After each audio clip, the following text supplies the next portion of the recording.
Bueno, pues tenemos con nosotros a la gran protagonista de la tarde, Rocío Gil Uncio. Bueno, muy buenas tardes. Buenas tardes, muchas gracias. ¿Cuáles han sido esas primeras sensaciones? Todo el mundo quiere conocer, pues cuando suena el teléfono, ¿qué es lo que se siente? La verdad es que estoy muy contenta, muy feliz y muy agradecida al jurado por confiar en mí y en todas mis compañeras. Creo que hemos hecho un grupo muy sólido, muy fuerte y bueno, creo que va a ser un año inolvidable, no solo para mí, sino también para todas ellas y espero que también lo sea para todo el mundo valenciano y fallero.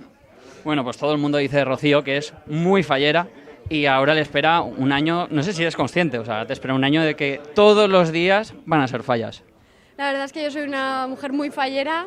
Yo soy fallera 26 años, tengo 26 años y bueno, quiero dedicarme al mundo de las fallas y darle a los falleros todo lo que se merecen, porque los falleros somos muy trabajadores y muy luchadores y espero poder llegar a todos y cada uno de ellos. Bueno, ¿te habrías podido imaginar lo que es este comedor lleno de prensa y todos esperando unas palabras tuyas? Yo creo que esto pues un poco te embriaga, ¿no? Es algo que no se espera uno, no se lo imagina. La verdad es que no, ahora mismo mi comedor no parece el comedor de todas las mañanas, pero bueno, estoy muy contenta y muy feliz de que todos estén aquí conmigo y muy agradecida.